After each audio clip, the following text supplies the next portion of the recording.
Hi guys! Today I am going to show you how to make meatballs for spaghetti and meatballs. So Thursday, if you are a winner, I will bring you a container of spaghetti and homemade meatballs. Okay, so here's a recipe, and I found this on Betty Crocker. And the ingredients we're going to need is Worcester sauce. We need an egg, breadcrumbs, pepper. It called for salt. I'm not putting salt in it. You need 1 pound of ground beef, milk, part of an onion. I used a cooking onion. Okay, and I think that's it. Okay, so the first thing I'm going to show you is cutting the onion. Okay, so we're using our cutting board. Oh, wash my hands.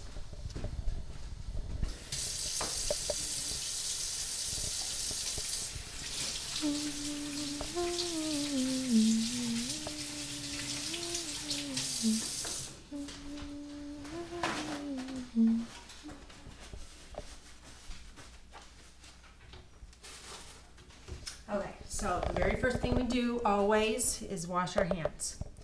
All right, so we have a knife. This is like a utility knife. Cutting board. Okay, like I told you, I used half an onion. And I already chopped up most of it, and it's supposed to be finely chopped. Okay, and I got my beef in there already. So what I did with this is it asked to be finely chopped, so I cut as close as I could.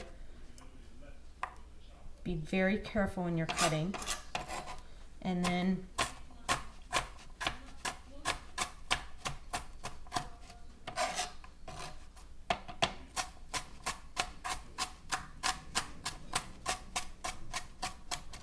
just keep doing this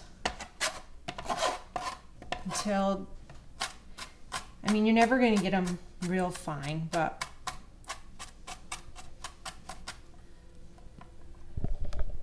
you don't want any long pieces like this to go in. You want it to make it as small as possible.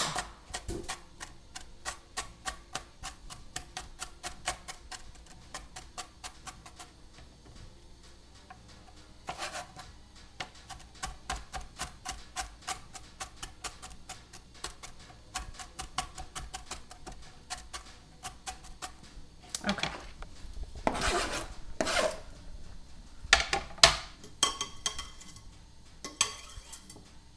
All right, so that's done.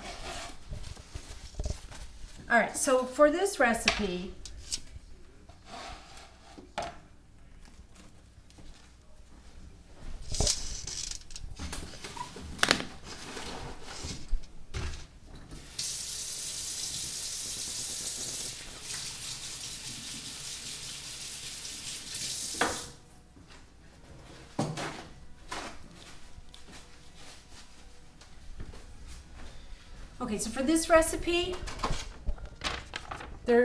they don't say specifically how you should put this in the bowl. It's basically just add it in the bowl and you're going to mix it with your hands.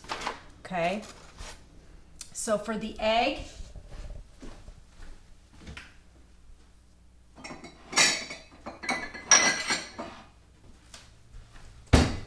we always crack an egg into either your liquid measuring cup or into another cup to make sure that it doesn't have blood, or that it's rotten, or there's 2 yolks.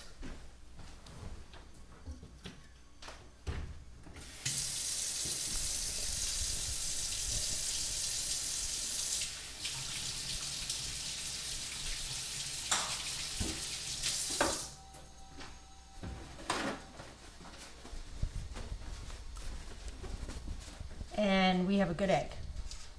Okay, so we're gonna throw that in there. All right, so we've got the egg, we've got the onion, pepper. Okay, we only need 1/4 of a teaspoon. Okay.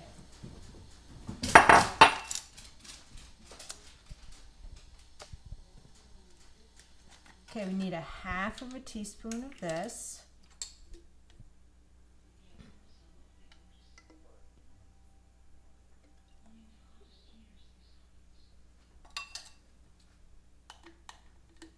Salt. I did not bother putting salt in, but if you choose to do this at home, you could put salt in. 1/4 of a cup of milk. Okay, I'm using dairy-free milk for those of you who are lactose intolerant, and we do have some people who are lactose intolerant.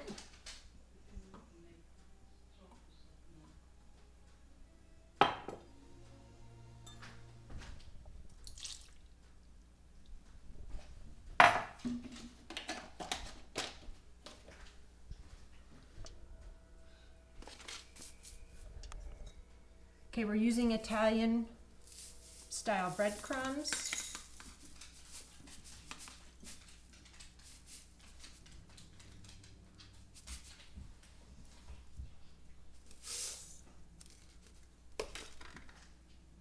And we're all set. So, this is where it gets kind of yucky because you got to use your hands to mix this together.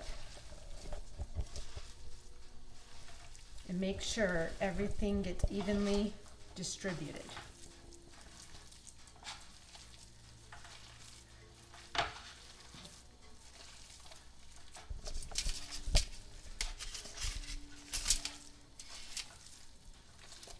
Now, we talked about foodborne illnesses, and this is a question on one of the other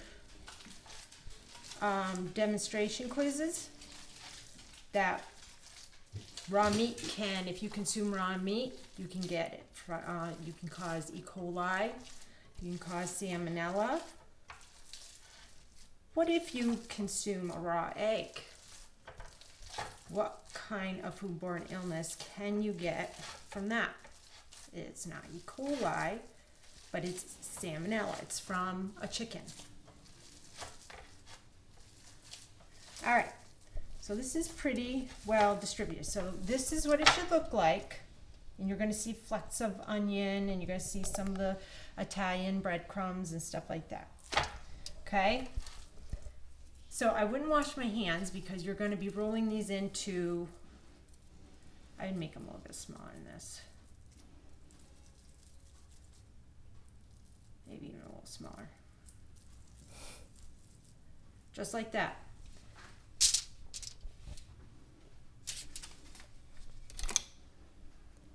And you're going to put them on the cookie sheet, but you're going to put tin foil and you're going to spray it so they don't stick. The oven has already been preheated to 400. Okay, I did that before we even started. You are going to be able to have, I'm not sure how actually many it makes. It says the serving's 4, but it means 4 people this could serve. For you guys, I'm picking 6 winners this time. Okay, so I'm hoping to get at least 24 out of these. So that meatball might be a little bit smaller. But other than that, once you get them all on, you bake it, and you bake it for 18 to 22 minutes. So I'll possibly see you on Thursday if you're a winner.